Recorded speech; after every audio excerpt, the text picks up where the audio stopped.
focus on your profit at the end of the day, but also focus on how much cash flow that product generates you month after month, week after week. The faster we can sell through our inventory, the more profitable your business is going to be. And it's the name of the game is it's rinse and repeat.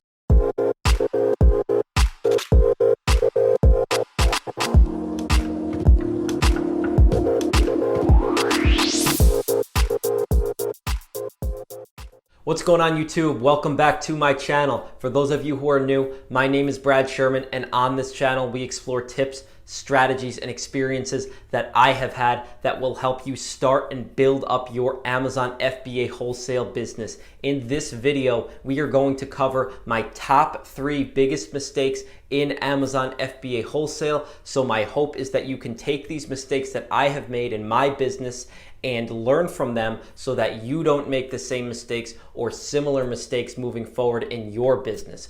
Before we get into it, if you guys do enjoy these videos, smash that like button, hit that subscribe button and notification bell if you want to stay up to date on all of the future wholesale content that I do put out. As a quick reminder, guys, we have just launched the Amazon FBA Wholesale Mastermind Facebook group. I'll leave a link for that in the description below, so make sure you guys check that group out. So make sure you guys smash that subscribe button. Without further ado, let's jump right into the video. Mistake number 1 that I have made in Amazon wholesale, and that is that I did not rely enough on the data and I focused too much on speculation. And I'll tell you guys a little story. Going back around March time when the pandemic first broke out, I was investing in a product that seemed to be coronavirus related, and the Keepa was supporting this at the time.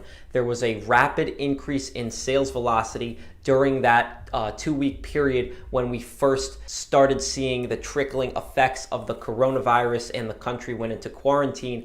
During that initial time period, the Keepa was rapidly increasing in sales, and as I was talking to the brand owner of the company, this individual was telling me that the product was coronavirus related and there was going to be an extreme increase in sales. So I focused on the short-term Keepa graph and what the brand owner was telling me, which did not hold true in the end. I ended up actually holding this product for a very long period of time and it didn't work out. I had a lot of money tied up during those couple months that I was holding the product.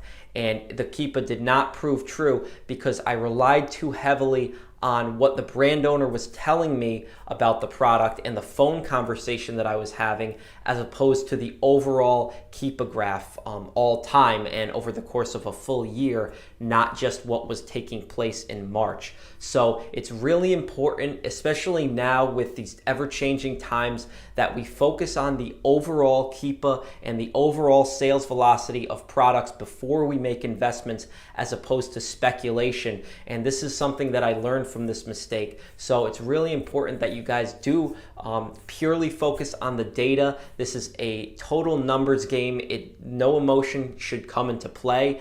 And that's essentially what happened to me, is that I let my emotions take over and I was feeling that this product was going to perform much better because of the pandemic that was breaking out. I ended up making the investment and it did not work out for me. I actually didn't end up losing the money. I did recover all my costs, thankfully. However, it was not a good use of capital because I had a lot of money tied up at the time and it took me a little while to get rid of the inventory. So that's mistake number 1. Make informed buying decisions based on your Keepa graph, and don't go by speculation or don't go by short-term Keepa. So that goes back to another point, which is during Q4 we might see an exponential spike in sales for some products on the Keepa graph, and these may be products that are Christmas gifts, Thanksgiving time type products, or just Q4 products in general that do better during the holiday season.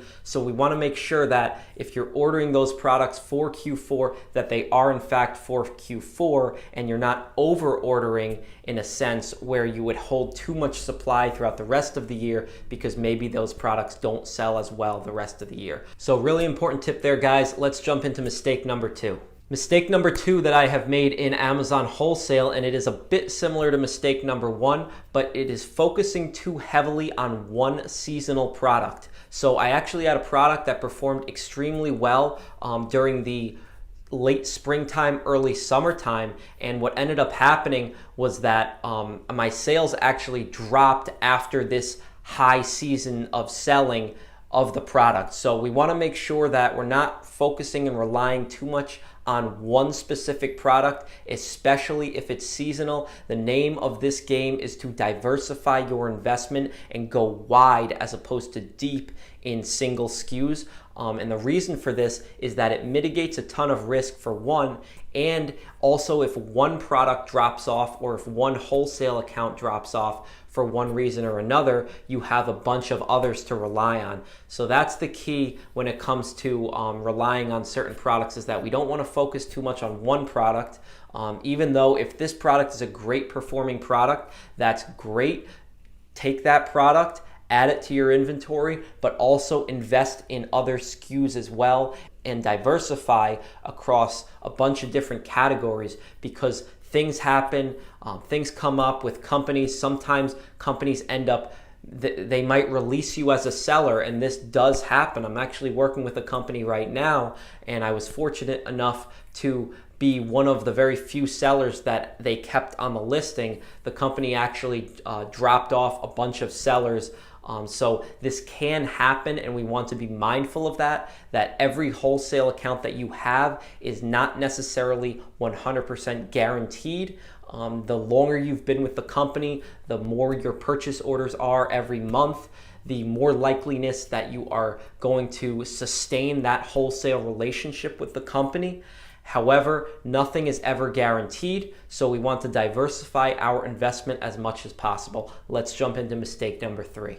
Mistake number 3 that I have made in my wholesale business, and that is focusing too much on my profit and not enough on my monthly turn rate and sell-through rate, as well as my cash flow. So I'm going to break this down for you guys a little bit. And what do I mean by this? So basically what I mean, when I first started doing wholesale on Amazon, I would go through my analysis, and we will be actually releasing a video on how I analyze products. So I'm going to do a full tutorial on how I analyze a product before I make an actual investment. So make sure you guys stay tuned for that. Smash that subscribe button if you have not already, so you can stay up to date on that. So when I was focusing too much on my profit, I was essentially going through and running through my analysis, and I was saying my product was going to sell X amount per month at a certain, let's say it was $2 or $3. Let's say it was $3 profit per unit sale. I was going to sell 100 units a month. That's $300 in profit per month. Okay, great. That's $300 in profit per month. The company ships direct to Amazon, so it's basically passive income for me unless I have to place a restock order. So $300 in passive income a month is nice. However, if I was focusing too much on that profit number at the end of the month as opposed to how fast I was going to sell through my inventory. So now I make it a goal to keep stock on hand for no more than 45 days. And this is really important, guys, because it enables you to determine that you are using your capital in the most efficient way possible. So your sell-through rate is key for several different reasons. First one being is that especially if you have limited capital, we don't want to be holding inventory for a long period of time, because what happens with this is that if you're holding the inventory for a long period of time, you're taking away capital that you could invest in other products that make you more money. Another key reason we want to sell through our inventory at a quick rate is because Amazon has recently adjusted the IPI inventory performance threshold to a higher standard, and one of the main factors that they consider in this score is your sell-through rate. So we want to keep a quick sell-through rate, ideally no more than about 30 to 45 days. This is my goal. Drop a comment down below. Tell me what your sell-through rate goal is. So I was focusing too much on that profit number at the end of the day, and it was taking away from my sell-through rate and my cash flow. And those two components are absolutely critical. So that's one main shift that I have implemented in my business as I have gotten more experienced in wholesale and in making investments in Amazon FBA. So that's the name of Amazon FBA Wholesale, and that is we invest in the product, we sell through the product, get our money back, reinvest in that product, or reinvest in another product. So that is key. That is how you will grow your business and maximize your profits. I hope those 3 mistakes helped you guys understand a little bit more about how I have made the mistakes, and maybe you can take something away from those mistakes that will help you in your business. So thank you guys so much for watching. If you enjoyed this video, smash that like button, hit that subscribe button and notification bell if you want to stay up to date on all of the wholesale content that I will be putting out. I have left a link for the Facebook group in the description if you guys are interested, so check that group out. Thank you guys so much. Stay safe, stay healthy, and we will see you next time.